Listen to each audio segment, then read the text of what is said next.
Am I streaming? I don't know if I'm streaming. Okay, I'm gonna just assume that I am. I don't think anybody's here yet. Don't actually know how to tell. I'm new to using OBS, but if I am streaming, cool. All right. So today we're gonna play Stardew Valley. We're gonna be talking about Stardew Valley and ideas of community and consent and intergenerational wealth and privilege and stuff, but in like a cool way, not in like a depressing way. So anyway, let's go ahead and just get started with this.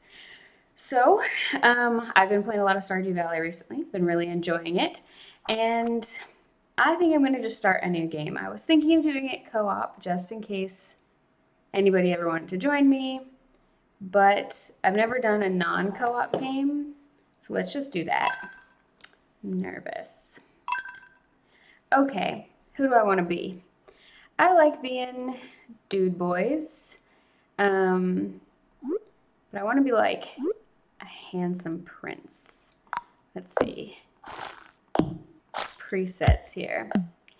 Well, I mean, basically, I just want to be Oscar from Rosa Versailles. It's like my dream. Oh, that guy's kind of cool. Let's see.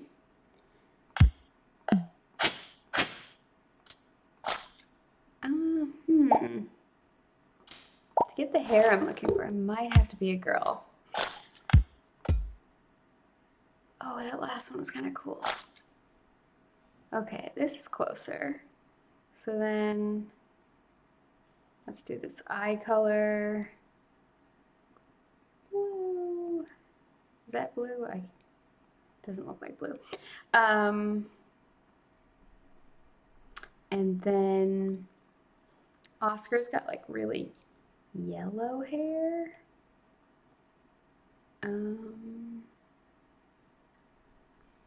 I have no idea how to do this.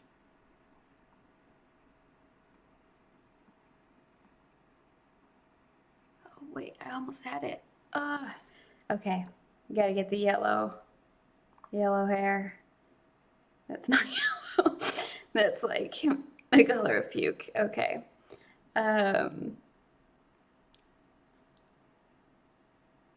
You know what?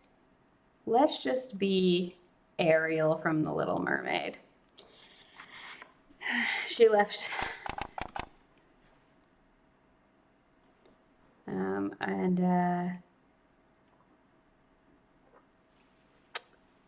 I got an isn't now live. I got a stream bot. Said something cool about me. Anyway, farm name. What should we name our farm? Let's see here. What's a good Little Mermaid reference?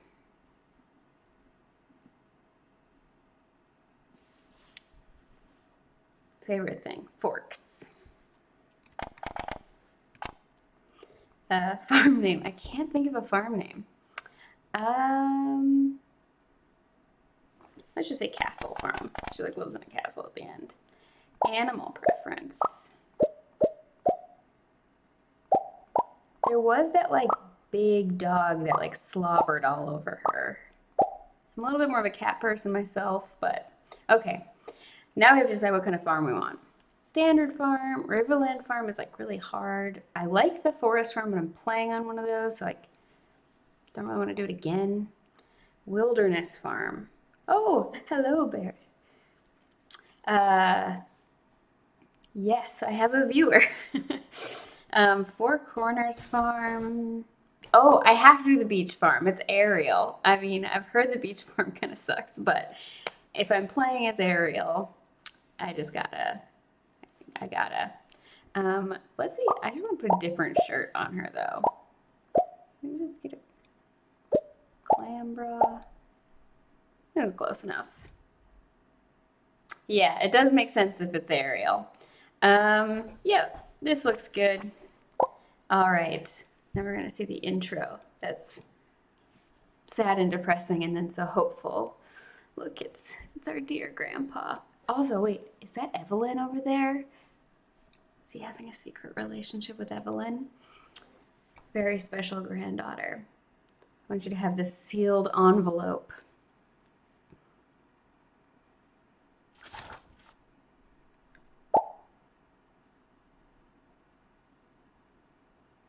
Very loving grandfather. Now listen close.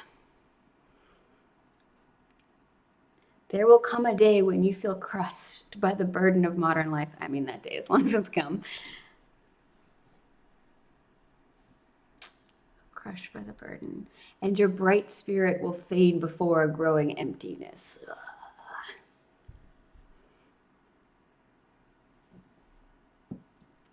When that happens, my dear, you'll be ready for this gift. I mean, I do like the idea that there are gifts that someone has to be ready for.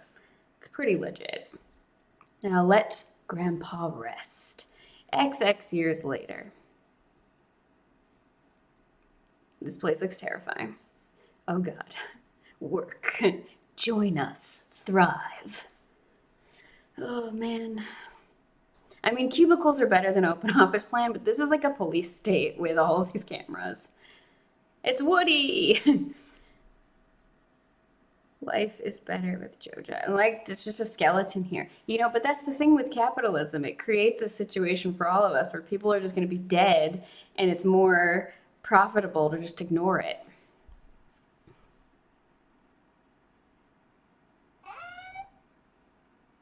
Oh yeah. Time to read the letter. Not think about the dead dude to Guys Town. Dear Ariel, if you're reading this, you must be in dire need of a change. The same thing happened to me long ago. I'd lost sight of what mattered most in life. Real connections with other people and nature. Like, I just agree with this so hard. Those are things that are really important. So I dropped everything and moved to the place I truly belong. I don't know about the idea of true belonging. I feel like that's philosophically pretty complicated. Like, which version of me truly belongs anywhere? Except to myself. I don't know. I don't have an answer to that. I'm not a philosopher. I've enclosed the deed to that place. My pride and joy, Castle Farm. It's located in Stardew Valley on the southern coast. It's the perfect place to start your new life. This was my most precious gift of all, and now it's yours. I know you'll honor the family name, my dear. Good luck. Love, Grandpa. Yeah. Yeah. Yeah, I don't know, this idea of like where you truly belong. And as you say in chat, your truth or some universal fate. It's kind of like, I don't know, I think it's kind of more wishy-washy than all that. And there's a lot of like creation of self and kind of like you are who you decide to be in some ways. But I don't also think that's always true. I have to put all the qualifiers before that. Maybe, in some cases, some days, the true you is who you decide to be. And then other days, it might not be. Anyway, okay. P.S. If Lewis is still alive, say hi to the old guy for me, will ya? Okay, I will. Lewis is pretty chill. So one of the things I love about this is that, like, you see that this room is full of people stuck. And your character gets to leave it. But the reason why it gets to leave it is because of basically intergenerational wealth, which is not necessarily a bad thing. Like, sometimes I think people hear these words and think it's immediately a criticism. But what I'm saying is more like, it's a reason why we need to have more connections between generations, more community within community, and then also like the ability to share these things. And I want this to be available to everybody. I don't want it to just be the lucky people who get that, because I think we should be able to make choices for ourselves. Oh look, it's another redhead. This town is just full of them. Hello, you must be Ariel. Robin's pretty chill. I'm Robin, the local carpenter. Mayor Lewis sent me here to fetch you and show you the way to your new home. He's there right now, tidying things up for your arrival. Isn't this so nice? Like you're being greeted. This is a real welcome. I mean, the whole town didn't come to say hello to me, but I forgive them. The farm's right over here if you want to, or if you will follow me.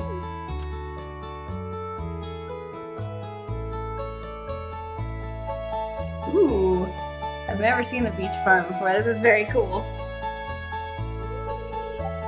Castle farm. Oh, and it's like a sand castle. I didn't even mean that, but it just clicked in my head. Sand castle farm. It's an absolute mess. Yep, this is also one of those things. A lot of people have like agrarian fantasies, and that's the thing, it's a fantasy. I have relatives who have farms. I spent many summers on farms. It is difficult. So this is why I like this game also, because it lets me play out that fantasy without having to actually get sweaty or do manual labor.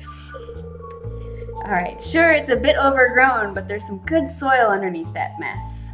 Yeah, that mess is also part of what's making the soil good. With a little dedication, you'll have it cleaned up in no time.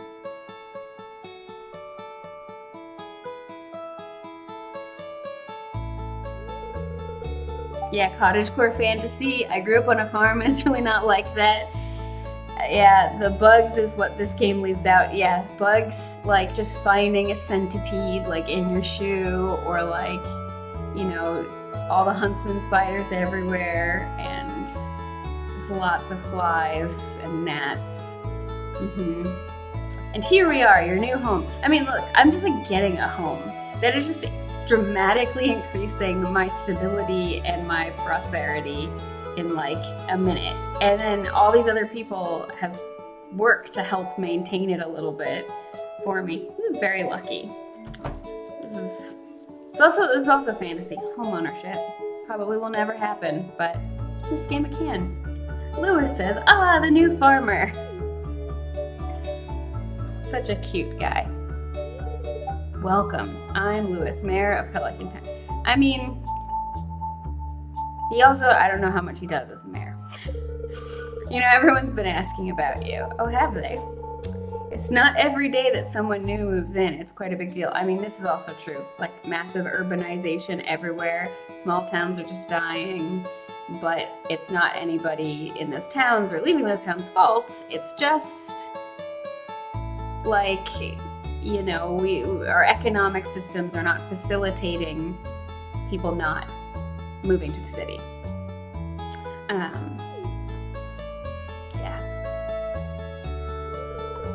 So you're moving into your grandfather's old cottage. It's a good house, very rustic. Yes. Rustic. Yeah, I agree with Robin. That's one way to put it.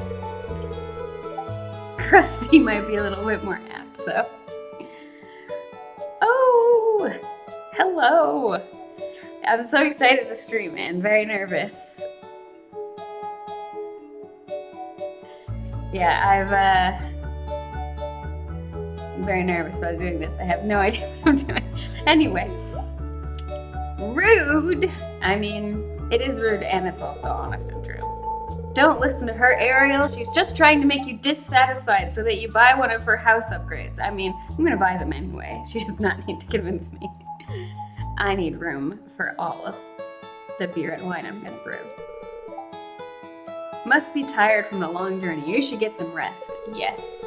After sitting on a bus for how many hours and then walking a few feet, it's time for a nap. Tomorrow you ought to explore the town of it and introduce yourself. The townspeople would appreciate that.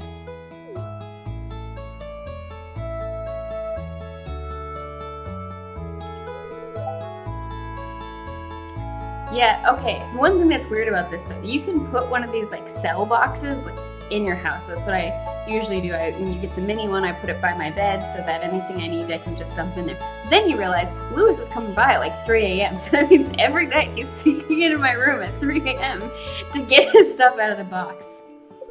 Very interesting. I mean, I suppose I'm giving him consent to do that because there's this understanding, even though we're not directly discussing it, as long as we're all on the same page about what this relationship means and I'm comfortable with it and he's comfortable with it, it's still weird. But, you know, everybody's got their thing. Oh, also, thanks for saying I'm doing great.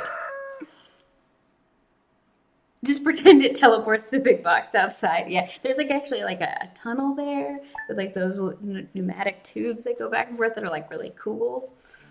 Yes. Okay. What is this? I got a box. Oh, parsnips. Sneeds.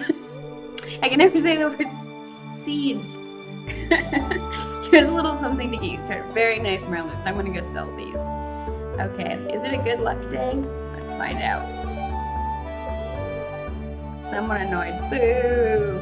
I do like that this game is as superstitious as I am in real life. Yeah. Since Piers isn't open yet, I'm gonna just do a little cleanup. But just a little bit. Also, this place is cool. It's such a different layout. I'm so excited for chore simulation.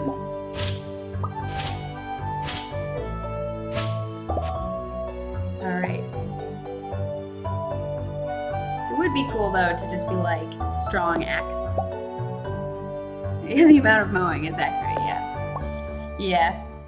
The farms that my family has is like dairy farms. So like the cows did most of the mowing. But still. Lots of poop shoveling now. That's missing from this game. The fact that the pigs in this game poop out truffles, I'm like, if only. If only.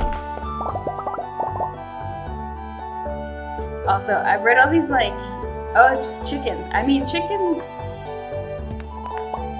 they can be really lovely. I've lived with people who had lots of chickens and like goats, and the next door neighbor had a zebra and stuff. And the chickens are pretty fun, except they would destroy the rooster's butt. It would just pluck out every feather, so they had to keep them separated. Was it like that for you with your chickens? Did you have to keep them separated?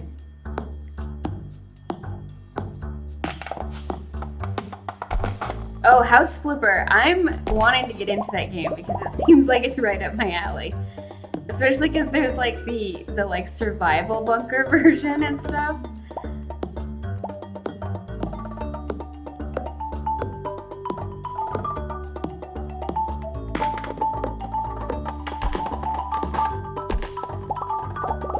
Oh, I just remembered. I had read that sprinklers don't work on sand.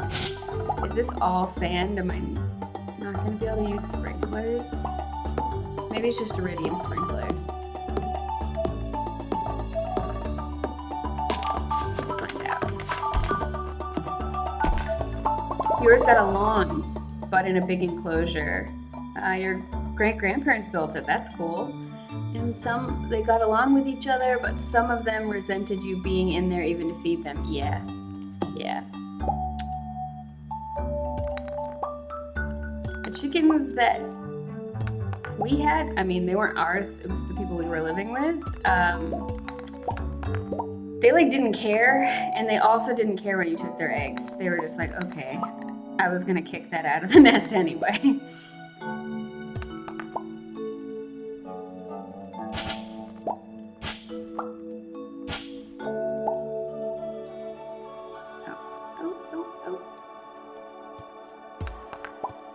I may have played like 100 hours of this game, but I am not very good at it.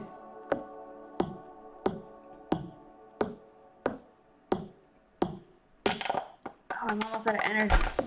Crap. I need food. I only have 500. Okay. Okay. What am I gonna do? The chickens were mean. Yeah, chickens, a lot of variation in their temperament and personality. Alright, I gotta hold the scythe because it doesn't use energy to swing that. These daffodils don't give me any energy. I may have gotten too excited about being a lumberjack. I mean, it is definitely like cool.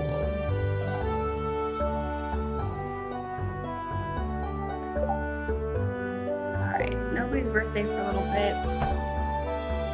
Let's go say hi to some people. Hey, Marnie. Yeah, you're never at work though. Okay, Abigail. We should be friends. You enjoyed exploring it? Nice. Looking for seeds. My shop's supposed to go. I mean, I like the only shop, but okay. I'm not going to sell all of these because I want to grow a little bit. But then let's do... I'll sell that, and I will sell these. Potato. I mean, cauliflower is more valuable.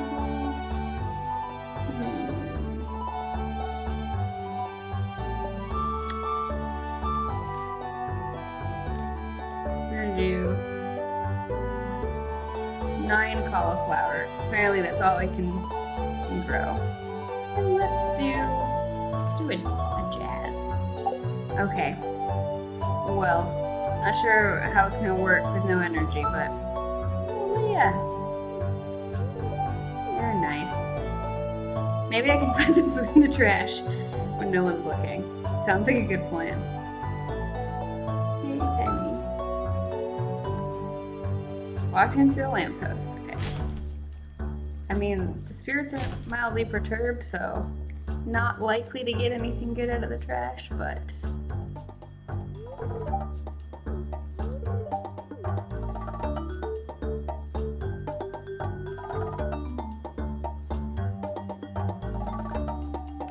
music is so happy. Okay, so said we were going to talk about consent and everything.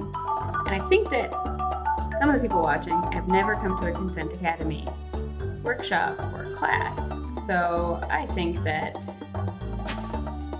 good, yeah, sluggish from overexertion. I don't know what happens if I keep working until I pass out.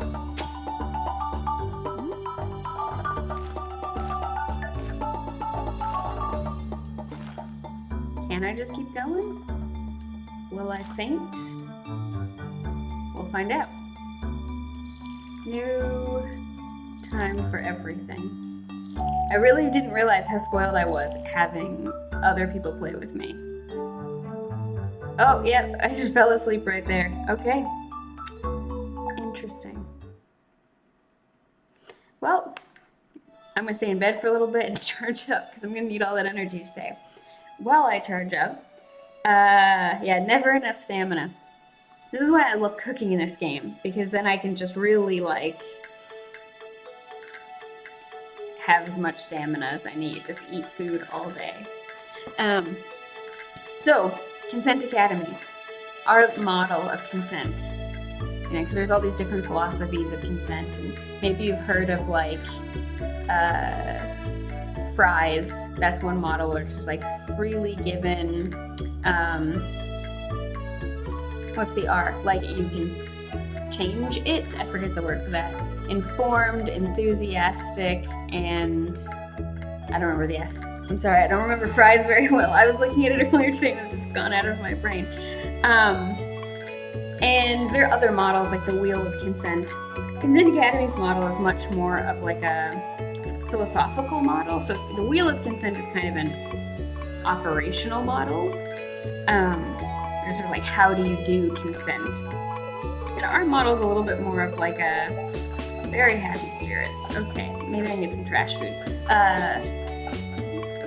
A philosophy to help you think through consent.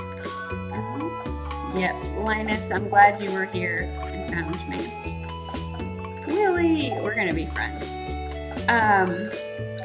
So our whole thing is founded on the idea of autonomy, that we all have an unchangeable right to decide what happens with our mind, our body, our spirit, our information, like anything that is part of us or connected to us. And that where my autonomy ends or someone else's begins, thank you for putting the link in, and that whenever there's an overlap, we have to negotiate, right? And we also don't take the idea that like everything is either perfectly consensual or it means it's like the worst thing possible. Because realistically, consent is involved in every situation of every day. You can even have consent with yourself, and we all break consent and affirm consent like all the time. You know, my go-to example for my consent violations is my husband doesn't like it if I put my cold hands on him, and I do. Most of the time unintentionally because I don't realize my hands are cold. Maybe 1% of the time because I'm being mischievous. But it doesn't mean that it's okay or that he likes it. So that's just an example. So we have this idea of like autonomy is the foundation of everything. And there are lots of places where our autonomy overlaps and we have to negotiate. And we also have sort of default frameworks of like appropriate consensual behavior with people, like how do you react to people older than you, or teachers, or police officers, or, you know, your boss, and then also, you know, strangers and friends. Like we all kind of have these models in our head. And so we're trying to just kind of put more words to these unspoken systems and frameworks that we have. So we have autonomy on the bottom. On top of that is agency, which is your ability to act and have power from your autonomy. And both need to be there for consent to be valid. If you're in a situation where you don't have autonomy, you're not able to decide what happens with your mind, your body, your spirit, your information, then it's not going to be fully consensual. And if you don't have any power in the situation to act from your autonomy, like you might technically have your autonomy, but if you don't have the ability to say, for example, no, then it's not a fully consensual situation either, or it might be just non-consensual. So we have the autonomy and agency are the foundations, and we have these pillars. And the first pillar is capacity. Basically, does everybody involved have the ability to receive a clear-headed yes or no? So this is not to say that, like, if you have had any alcohol, it's never consensual. One of the reasons why we don't say that, for example, is because, you know, you could have a relationship where both people are, say, alcoholics, and a huge part of their relationship is getting drunk together, and that's sort of how they like to interact. If we just came along and said, well, that's non-consensual, why would they listen to us? And also, that's not necessarily true. But what our idea is that as, you know, any one of these things is lowered, the risk goes up. So as your capacity goes down, the risk of having your consent violated or violating somebody else's goes up. And then for every aspect of this, so the less agency you have, the higher the risk. Which is not to say that it can't be consensual. Like, we're never saying that there's a situation where if this isn't perfect, it's impossible for it to be consensual. There are, of course, exceptions, like if someone is incapacitated, they can't consent. But we're talking about a risk reduction framework. More difficult to talk about consent basics while I'm playing than I is when I'm like in the classroom. But anyway, it's fine. So then basically, yeah, as capacity goes down, risk goes up. You should assume nobody's ever at full capacity. The you wake up well rested is a fantasy that only exists in video games, basically. Like, we're always a little tired, a little hungry, you know, maybe have a headache or some pain, and that's just reality. And so, you know, it's important to recognize that nobody's ever at full capacity. It doesn't mean nothing is ever consensual, it just means we need to be careful. And then the next point is that lots of things can reduce your capacity. Things like emotional stress, you know, being tired, low blood sugar. What else? Does anybody want to put in chat things that they think could reduce capacity while I explore the shape of this farm? This is very cool. It's definitely going to be a little orchard over here, I think. Be a good place for it. Oh, This is actual dirt, though. This is where I could farm with sprinklers. Okay. Okay. Yes. So this is a good farm for animals, I suppose. Yeah. I don't think you've seen this farm? Yeah, I thought I had seen it, but I guess not. Well, anyway, lots of things can reduce. Oh, I'm sorry, Froggy. Oh no, I don't want to destroy your house. Anyway, lots of things can reduce your capacity. You know, basically being in any sort of vulnerable state. Strong emotions, things like grief, even excitement. You know, I'm a very, very social person. There's a note here on the shrine. Wait for my return at the dawn of your 3rd year, Grandpa. Ooh, that sounds exciting. Am I gonna have zombie Grandpa? That would be cool. Anyway, you know. You wrote, I love the concept of applying consent as an operational model. It helps it fit into personal management and mentorship model. Yeah, it's really nice to have several different ways to approach any of these topics. And I also really like to stress the idea that this is not about, like, are you a good person or a bad person? Like, I don't believe in good people or bad people. I think there's just people and we do good or bad things. And doing a bad thing does not inherently make you a bad person or anything like that. It's complicated. And so I really like to reduce the sort of shame and stigma of talking about these things, and this idea of, you know, if we're afraid to be a bad person, if someone says in some way or another, hey, you violated my consent, it then becomes threatening because bad people deserve bad things to happen to them, etc., etc. So we have to pretend like we didn't do anything wrong, which then makes the whole thing more difficult. So continuing then, capacity is the first pillar. The next pillar is information and understanding. So does everybody have all the information that they need to consent to something? Which includes, like, for how long, with whom, oh, I'm sorry, frog, to what extent. You know, my husband and I talked about this. We have very different sort of social, cultural backgrounds. I'm older.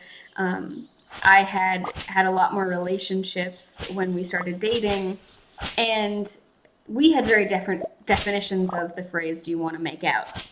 And it was fine. We, like, negotiated, and when we realized there was a difference between our expectations, we updated it, and it was fine. That's all you had to do. We just had to be like, oh, okay, we had different impressions of what this meant.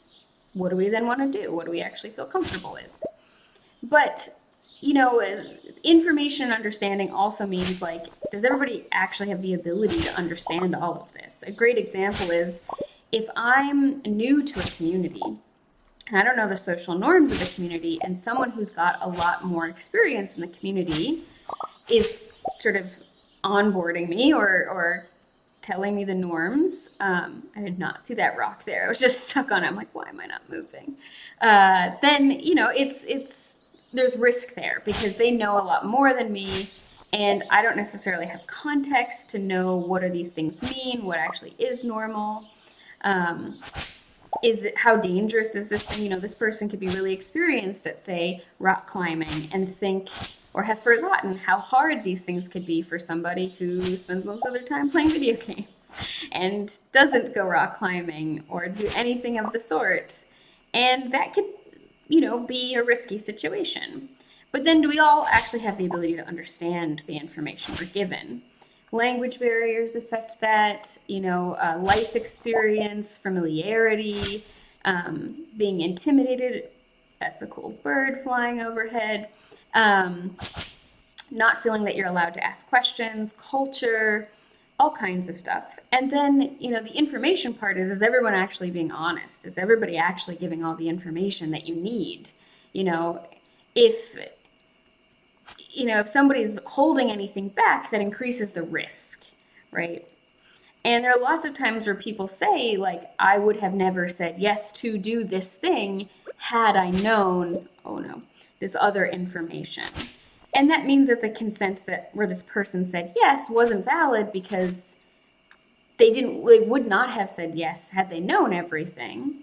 And it's one of these things that's really tough, right? This is not to say that the other person is necessarily, like I said, bad, but it's one of the examples of how this is tough because I don't know what I don't know, right? Those unknown unknowns. I don't necessarily have any ability to do anything about that, so I'm trusting and relying on the other person to disclose, to be forthcoming with information, to really, have my experience in mind and everything, and then vice versa. So it's complicated. It's early. I am going to go to bed though because I'm out of energy and I don't have any money yet in this game to go to the bar. Woo, level 1 foraging. I can make field snacks now. Nice. And so then, anything that reduces information increases risk as well. And good humor, nice. And it's raining, which is also nice. Because I don't have to water my crops. So then, whenever we have doubt, we doubt someone's capacity, we doubt if someone feels comfortable, we doubt if they understand things. The solution is just to slow down and check in. It's not to say, like, you can't try something and see where those boundaries are and everything and be slow and gentle with it. It just means take it slow. So then the next pillar is sort of agreement and boundaries. Does the person actually feel that they can say no or say yes but or no and? And are people actually agreeing? Now, the idea used to be things like no means no, and then only yes means yes, and then enthusiastic consent. And we kind of want to move a little bit past that because this idea of enthusiastic consent is really complicated because it doesn't look the same for everybody. Like, if you don't know this about me, I have really bad ADHD, and I'm very hyperactive, and usually I'm incredibly energetic and enthusiastic about everything.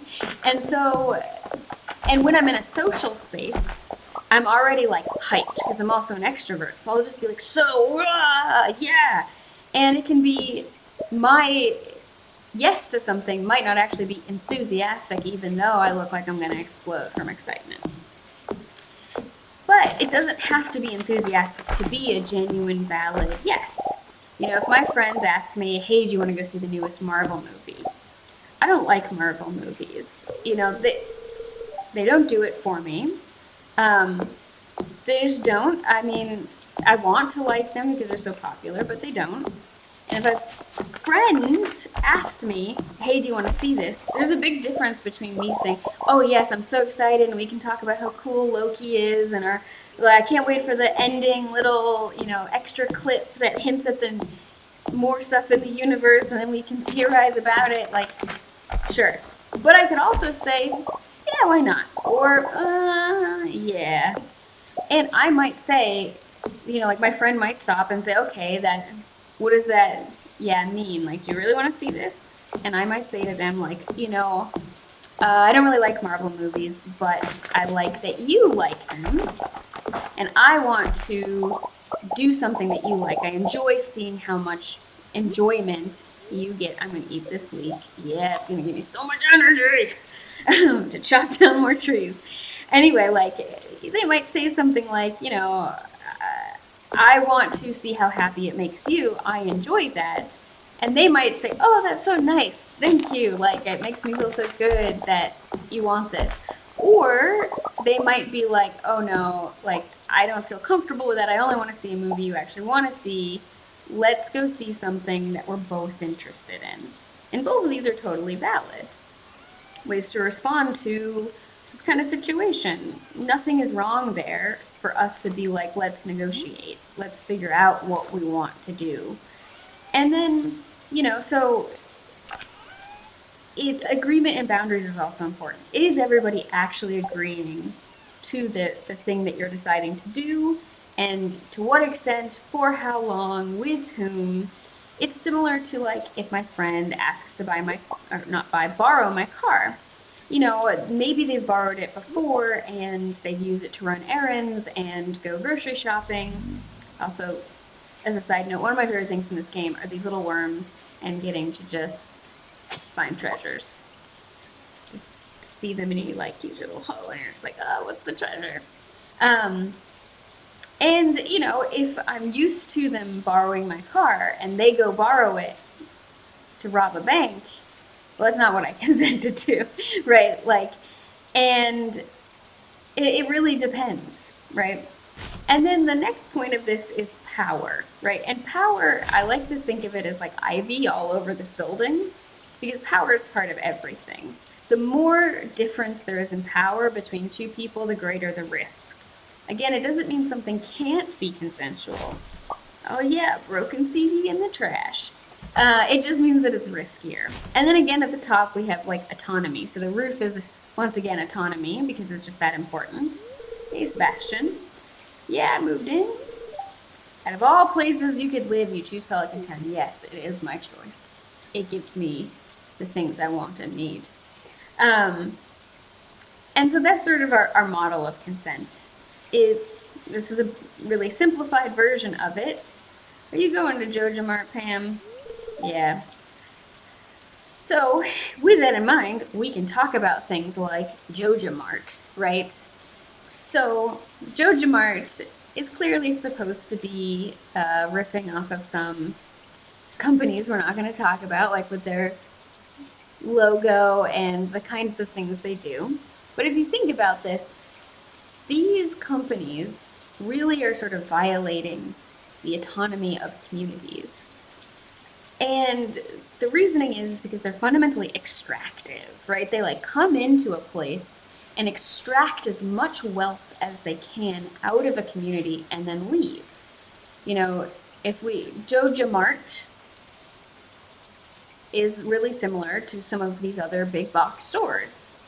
So if they move in, they can create artificially low prices, shut down places like Pierre's, because Pierre can't compete with selling seeds for less than he bought them for. He just doesn't have that kind of money. And then the jobs go away and the community has less resources, it becomes less resilient, and then JojaMart can raise the prices if they want to, but they can continue to just extract and they can pay people less than they would have made at Pierre's with fewer benefits and worse working conditions and more dehumanization. And they can slowly just transfer money out of the community, especially these places that are really rural where this might end up being the only grocery store and the only pharmacy and the only like home, depot type store where you can get stuff to build things and the only garden center and the only, place to buy books and everything.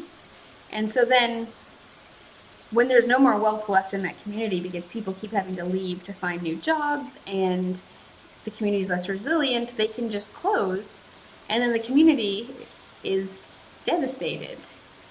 And it just makes me very sad. So we're going to destroy JojaMart. That's another fantasy of mine. We're going to live out this fantasy of destroying JojaMart and restoring the community center. Community centers are great. I really appreciated how they were used when I lived in Japan because they had lots and lots of community centers. I'm just going to say hi to Clint.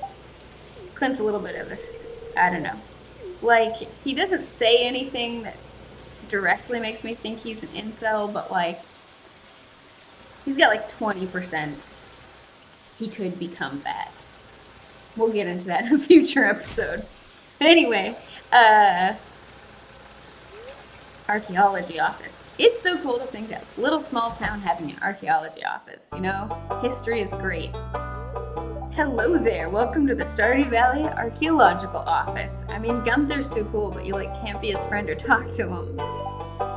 This is embarrassing, but the previous curator made off with the entire collection. Okay, that's not consensual. You can't just take the whole collection from the community.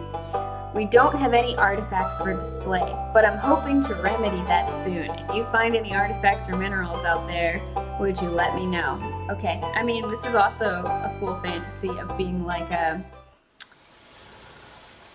less problematic Indiana Jones. Just finding cool artifacts. But these artifacts belong to this community, and so the community is the one that benefits from having them. Gets tourism to come in. Oh yeah, Willy. We're gonna be friends with Willy. He's the only one who will know my secret of being a mermaid. I don't actually get to tell him in the game, but I'll have told him in my heart. Ahoy there, miss. Heard there was a newcomer in town. Good to finally meet ya. Yeah.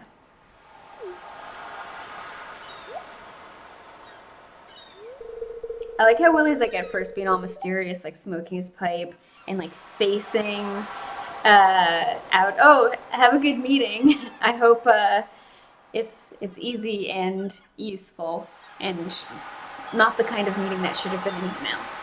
Anyway, Willy is like looking out into the ocean, smoking his pipe, and he's like, I heard.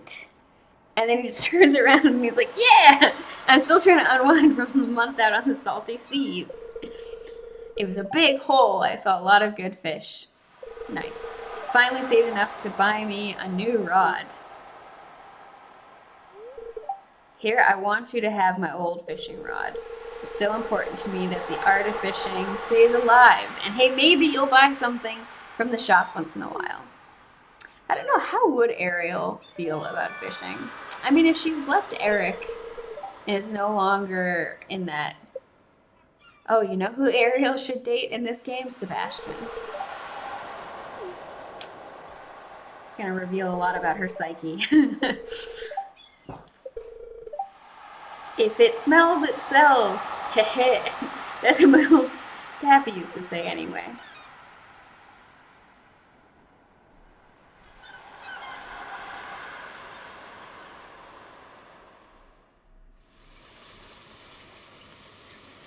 Yeah. I love the ocean when it's raining. It's always so nice. Oh yeah, I'm gonna go say hi to Sebastian again.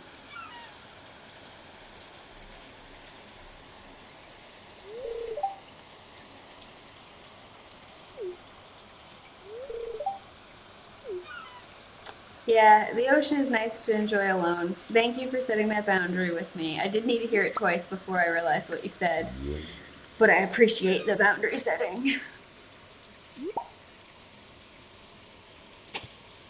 Oh, a lost book. Woo! This book's buried in the sand.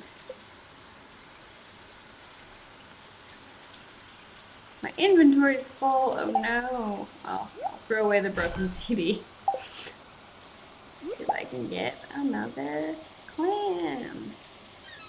Yeah, I don't know. How would Ariel feel? I feel like she's grown up a lot, realized a lot of things, and maybe would still feel uncomfortable with eating seafood. Yeah, I don't know. Let's go look at the community center. I think we can get that started.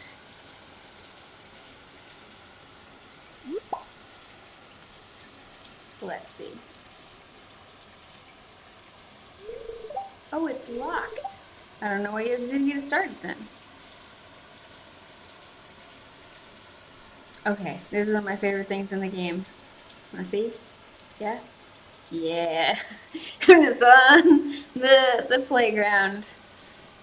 Yep. Can't do anything with it. I wish you could like move around and like rock it back and forth or go on the slide or something. Nope, you can just sit here. But I like the touch. I like that it was added in. I like that.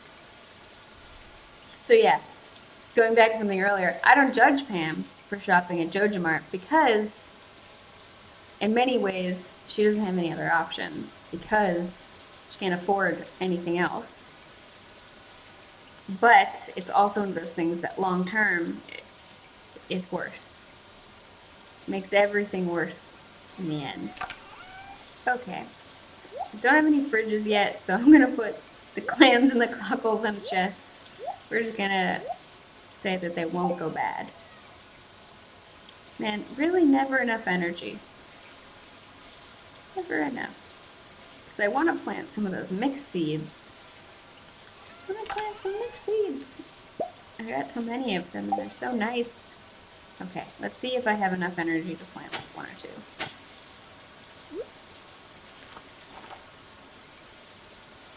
Am I gonna pass out again? We'll find out. Oh yeah. Okay, feeling sluggish from overexertion. But can I do it? It looks like I can. I did not pass out. Oh yeah, big success. Okay. But now I'm overexerted, so it's only 5:50, but I'm going to bed. I mean, it feels pretty realistic. He would be just that tired. He would be that tired. All right. Okay.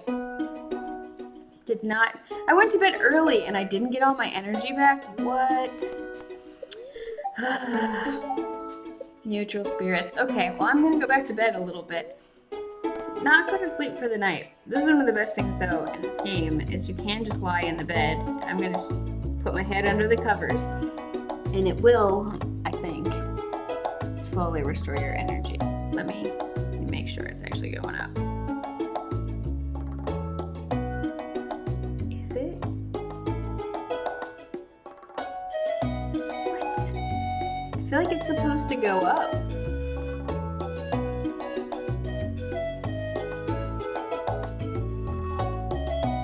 Lie in bed. Is that not true? Maybe it's not true for the single player. I don't know. Well, advertisement. I keep finding cool stuff, but my backpack is full. Does this sound like you? Well, Pierre's got you covered. Stop by Pierre's General Store today and check out our affordable size 24 backpack. Yeah, I don't have money for that, but I can window shop. That's what I have the money for. The window shops. I'm gonna water my plants as I step on them. They like it though. I like watering my plants in real life, but I don't always remember. It is terrible. Even though I'm like every week I will water them on Thursdays at the same time. Sometimes Thursday comes and goes and their plants don't get watered. Not respecting my plant's autonomy. Can I fill this up with seawater? I can. That's not good, but I can. Okay. Oh, I can't go up there. Alright. This is such an interesting farm. The layout is so different. I'm gonna pick up that seed. Yeah, acorn. Oh yeah, if I get one of everything, I can make a field bar. Just survival bar. Can I just shake this tree? No pine cones? Okay. I find some more of these pine trees. I'm shaking them. Yeah, shake the bush.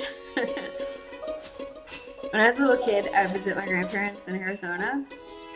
And one of my favorite things is my grandfather would take me out at night, and they had these big bushes of tall grass in their backyard, which wasn't exactly a yard, it was just rocks. It's Arizona. And we'd get these sticks, and we'd have our flashlights, and we'd shake the grass, and these big jackrabbits would run out. And it was always very cute. I mean, it was harassment, but it's okay. It was how I got to see that these animals existed. Nice. Okay. Yes. A bit more energy. Chop down a few more trees. If I could get some more pine cones, that would be great. No. Oh wait, there are these ones on the ground. Yes. If I can make more field snacks, that will really make my life easier. Ugh. Come on. Come on. What?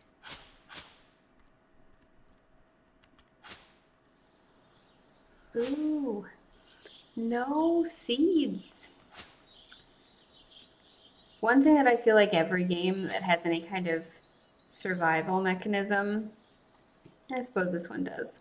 Um, or like being close to nature should have is things like acorn bread and like pine needle tea. I mean, pine needle tea tastes terrible, but acorn bread is delicious, and I never see it in any games. We just should have it. It's so good.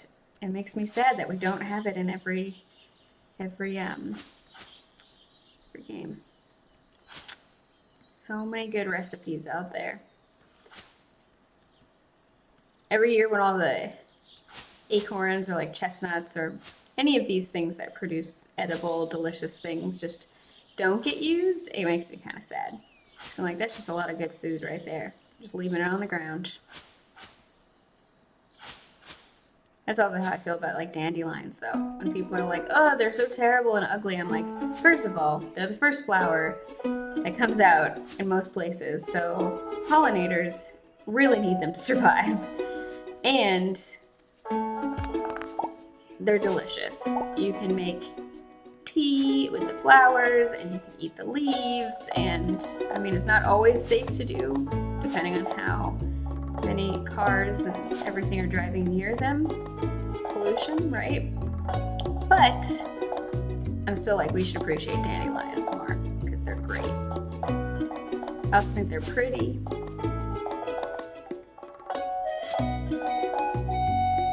Okay, well, I don't have everything I need to make more of these bars. Difficult.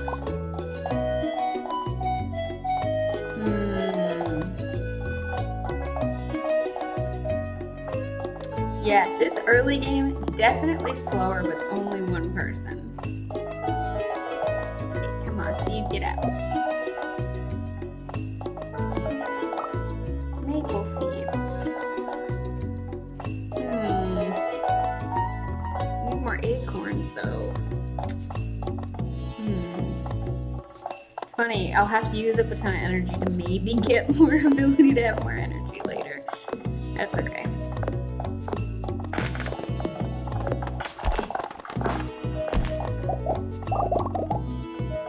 I got an acorn, yes! Okay, if you're ever going to play this game, one of the really important things to know is don't chop down all the trees right away. And save your seeds. They're really necessary. Well, I'm going to make myself... Can I eat them? Yes, okay. I can make myself a field snack. Worried my inventory was full. That's good. It's good. Field snack. Delicious. Now I'm gonna break some rocks. Chore simulator. Breaking rocks. Breaking rocks is actually like really hard and takes so much strength. And like moving big rocks. Where my mom lives is in these mountains, and they can't grow very much because you don't go down very far and you just take granite. So all these giant boulders, and she really likes to have a nice garden, and so she likes to sort of move things around. That's just a geode. And it's difficult. Those rocks are huge and heavy. Okay. Add to existing stacks. I don't need to carry my bamboo pole with me at all times. I can do that. I can put this in there. Okay. Look at my cute plants, they're growing. Yes. Okay. Yep, breaking up more rocks.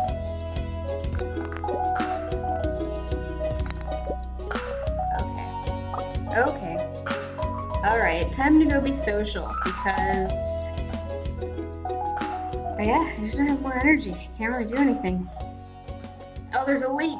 Yes. I will save it for tomorrow, though. Rabbit. Cute little bunny. Alright. I think I'll have one more day after this, and then I'll need to stop streaming because I have a meeting I have to get ready for. Oh, I'm Haley. You know, a lot of people give Haley a lot of hate, but I think she's fine. She's like a little bit childish and a little bit selfish, but also just a person. If it weren't for those horrendous clothes, you might actually be pretty. Actually, never mind. I mean, I've only ever played this game as a boy, and she's never said anything like that to me before, so maybe she is an asshole. Who knew? I guess the whole internet knew that. People were always saying that she's the worst. No, I can't go through there.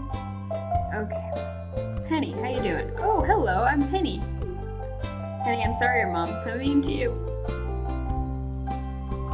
Alex peaked in high school. Let's be friends. Hey, you're the new girl, huh? I think we're going to get along great. I'm Alex. I'll see you around.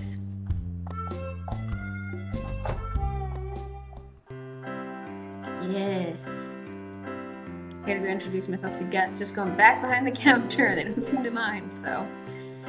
Why, hello there. I'm Gus, chef and owner of the Stardrop Saloon. Hey, you look like you could use a beverage.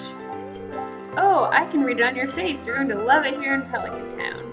If you're ever looking for something to do in the evening, stop by the saloon. That's where I work. Yeah, I know, I mean, like, you're there right now. But thank you for being clear. It's nice. I don't have any money. Sorry, Gus. You're not gonna give me any water, I bet, so I'm out here. Oh, yeah. This guy. Elliot. The fancy hair. Ah, the new farmer we've all been expecting.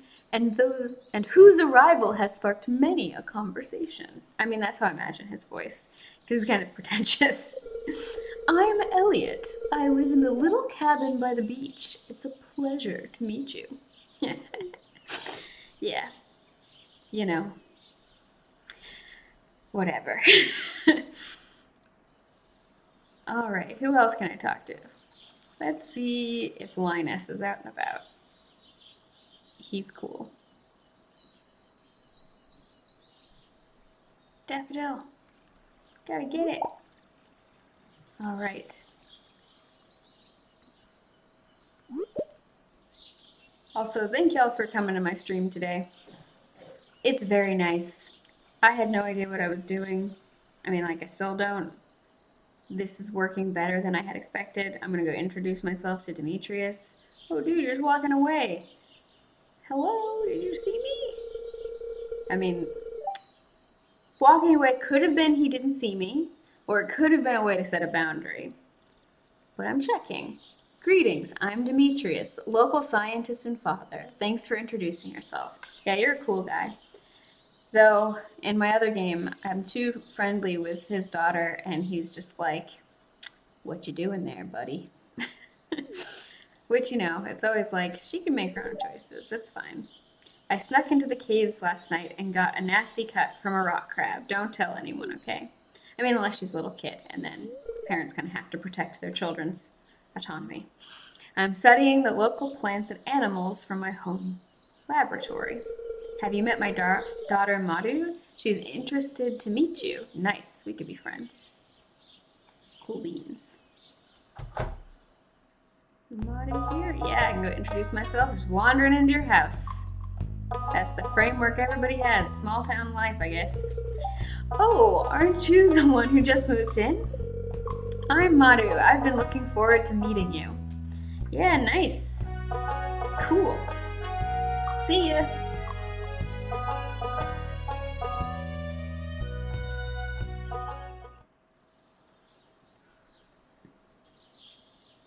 So one thing I love about this town, though, oh, whoa, this is blocked off right now. Does that not open up until later? Is that everything's walkable. And that's a real, like, quality of life thing. I'm just going in this guy's tent. Not very consensual. A stranger. Yeah, I know, in your tent. Hello. Don't mind me. I just live out here alone. I respect it. Cool. You can do what you want to do. Because it's just a big quality of life thing. Like actually being able to walk to the store and walk to, oh, leak, yes. All of the different things that you need, like the doctor and everything, and it not be like, yeah, in a lot of places in America, you can walk to the grocery store, but it would take you like an hour to get there and an hour to get back. And so it's not really like feasible for most people or reasonable most of the time. And it makes me sad that we didn't design our cities and towns to be more walkable. Having lived in like Europe and Japan, I'm really spoiled, but not actually spoiled, just like feel respected by urban design in those spaces. Oh no, this is such a labyrinth still. I don't know how to get out of here. My tree maze is too much. Um, yeah, I just feel respected by the urban design. And I don't in most places in the United States. Okay, it's still a little bit early, but not too early to go to bed. Sleep time. Okay. Yeah. I'm not even doing anything that requires the ghosts, the spirits to be happy, but very displeased. I still need to know. Very displeased. Okay, not doing anything fancy. I'm not reading JojaMart stuff. Go away.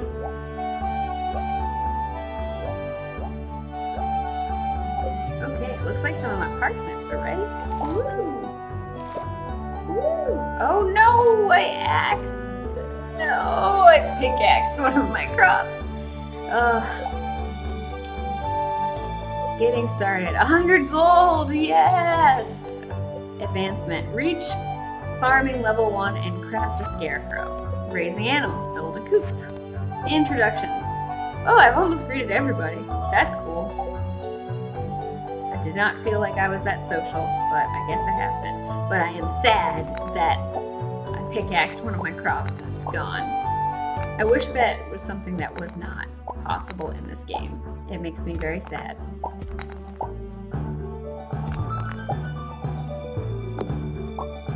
Mostly because I do it constantly. Yep. Yep. So, I have a question for everybody. You don't have to answer in chat, but it's something to think about. How do you define community? Because I don't actually think that there is a very good definition from what I've seen in many cases when people are using the word. People like to talk about community a lot, but a lot of the time, I don't know what they actually mean, or if what they mean actually exists. A lot of the time, I think it doesn't. It's an ideal, maybe, but like, what does community actually mean? A lot of the time, when I lived in Seattle, my impression was people defined community as the people I spend money with, and that is definitely not the definition I would prefer, but I definitely felt that's how a lot of people kind of meant it, maybe unintentionally. And Seattle had this problem of like, I would get priced out of friendships a lot because I was not working in tech. I was unemployed, underemployed, self-employed, a lot. And so it was, I just didn't have that kind of disposable income, and people would want to be friends by like going on these expensive vacations together where you're like flying to a different country or the other side of the country. And if you didn't do that, you basically couldn't be friends with people because they would bond and get to know each other, and then they would talk about community, and I was like, do you just mean the people you're spending money with?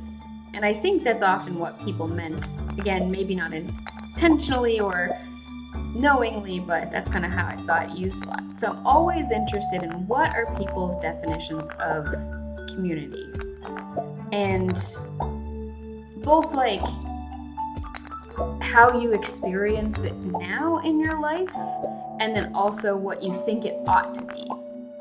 Because I think that those can be two different things. And I think that there can be multiple different definitions of community. Like, I could talk about, say, the streamer community or the, you know, Consent Academy community, which would include, you know, all of our volunteers and the people who really come to our classes a lot and really interested in the things we do and support us. But, like, I don't know that any of us really know each other that well or have, like, bonds beyond being, like, enthusiastic and excited about consent overall. And to me, I feel like that's something that's kind of different. It's similar with, like, the dance community. This is one of the groups I was a part of in Seattle, a swing dance. And people would talk about the swing dance community, and I was like, but are we actually a community? Because I'm pretty sure most of us don't give a shit about each other.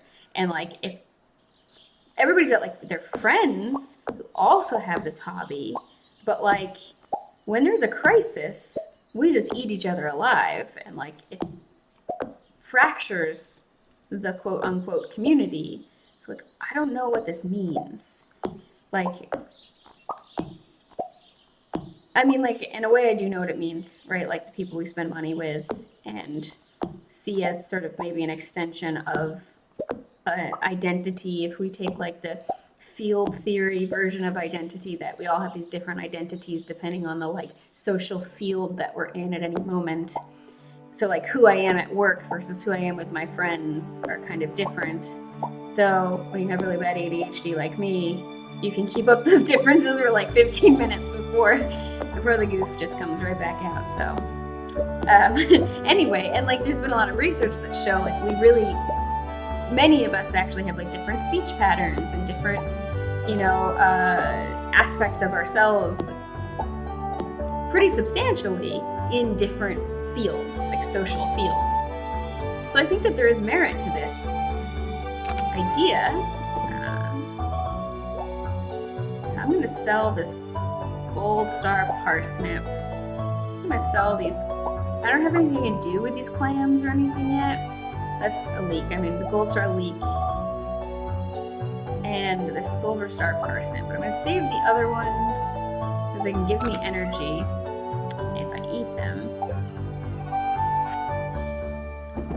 But I need more money to do anything in this game. And I have 4 open spots. So let's go to Pierre's and get some seeds to plant. So yeah, I don't know. What do we think community actually means? Like I said, I don't necessarily have a good definition of it. I have what I feel it ought to be, but not necessarily what it is. So how was your first night in the old cottage? I mean, that was 4 days ago, but your grandpa used to complain about the rickety old bed, but I think deep down he actually loved that house. I mean, my house has really, like, creaky floors, and I love it. Like, that was one of the selling points of me wanting to move into this apartment, was, like, creaky old wooden floors. So okay, let's see. We haven't planted any potatoes, so we can buy 2 potatoes. Okay, parsnips. Oh, no, beans, because even though it's a little late, they'll keep producing. And then,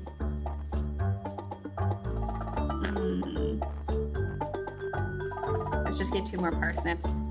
They're not very profitable, but I know I just really need to get things going. Okay, I know I haven't introduced myself to Shane or Jazz. Not sure what the name is. And I know I still need to introduce myself to Jody and her kids. And I just realized I haven't watered my plants today because I'm forgetful. Good thing I remembered. Is that everybody? I don't know. No. Okay, I'm starting to feel exhausted after all this watering, so let's eat. Neither of these are very good. Let's just eat this leek. Foraged leek. Delicious. Okay, this will also be better if I can actually aim my watering can.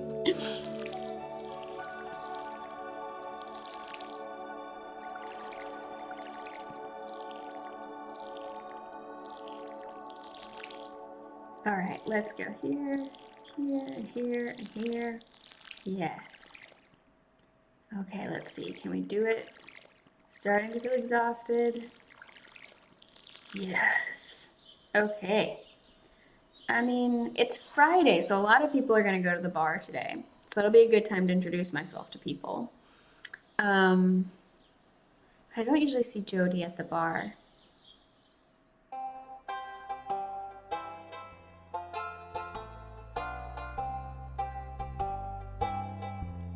Oh.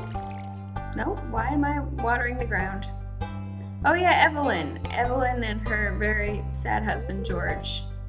Why, hello, and welcome to our little community, dear. I think you were having an affair with my grandfather, which would make sense because your husband is very cruel to you. You like to call me or you can call me Granny if you like. Yeah, Granny. I mean, that's also just more evidence that I think that they were having an affair. Nobody's around, time to look at the trash. Yes, trash. Just going into your house. You here, Jody? Can I say hi? Nope, you're not here, so I'm gonna leave. Feels weird just going to your house when you're not there, but it is what it is.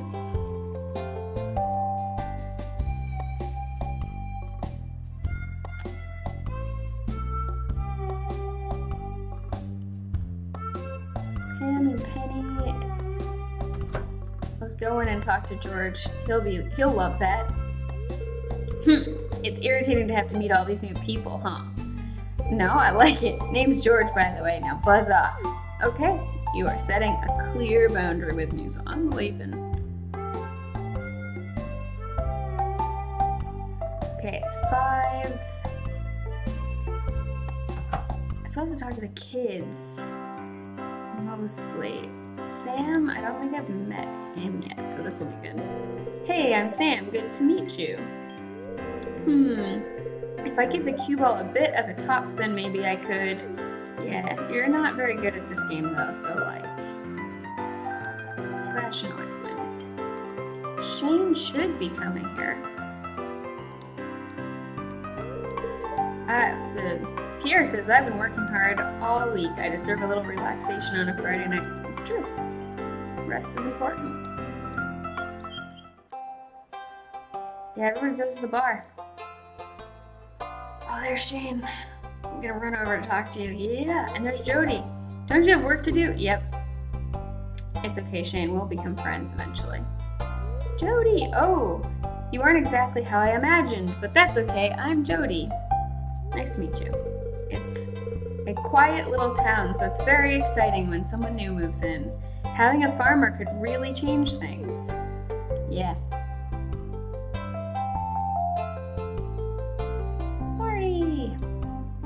Okay. How many people left do I have to meet? 3. Oh, the wizard. I have not introduced myself to the wizard. I don't think I have time to do that today. And the 2 kids. That's the whole group of them. Okay.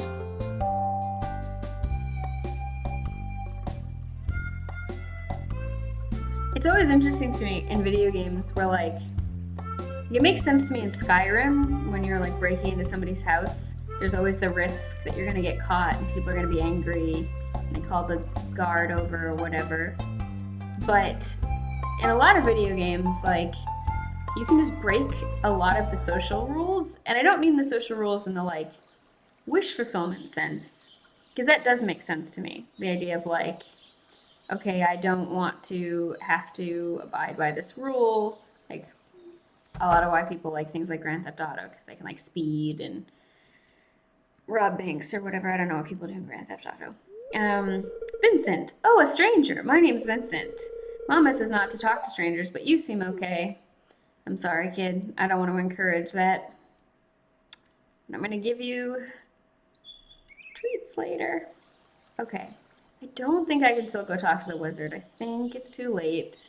But maybe I can talk to Jazz. Maybe. No, it's locked. Boo! Yeah, it makes sense though. Marnie and Shane are both at the bar, so like I would also lock the door so my kid would not just be left with an open door. Gonna get this dandelion. Delicious. Sorry, frog. Okay. Yeah, I think it's definitely too late. There's this cool trader who comes on Fridays, but I can not afford anything they sell. It's so expensive. And they're not even doing stuff anymore. It's too late. Okay, so I have to talk to the wizard. And yes. And then I should be good. I've introduced myself to everybody. So I think the idea of introductions is really interesting because when I lived in Japan, like aisatsu or introductions, really important. Like you're supposed to, out of respect, introduce yourself to people. Like especially if you're passing an older person when you're walking down the street, you should say hello to them at least. Just greet them. And I had this really funny experience one time after I lived in Japan for many years. And I was in the car with a friend, and we were driving to the train station in the morning for work. And I saw this little kid cross the street, and then he turns around and he bows to the cars that let him stop. And my first thought was, he must go to a good school. And I was like, I've lived in Japan for a long time. Like, this has really influenced me. Prior to coming to Japan and being here for so long, I never would have thought that. But I did. And when I lived in France, because I moved to France from Japan, I carried that kind of mentality with me a lot. And so I always greeted, especially anyone older than me. Not people like my own age or younger a lot of the time, because usually if they were a man, they would think I was flirting with them, and then I would just have to be like, no, I'm sorry, I'm just an American. I'm just enthusiastic about hello. And I smile at everybody.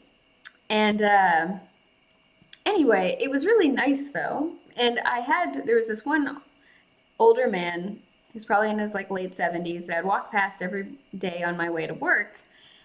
And I would say hello to him. And one day he like stopped me and he's like, okay, and he would always say hello back. And it became this really nice thing. And then one day he's like, okay, but do I know you? Like, you always say hi to me so nicely, but I'm sorry, like, did I just forget who you are? And I was like, no, I'm just being polite. It's just nice. And he was like so happy and so touched and felt really positive about it. And I think that, you don't have to.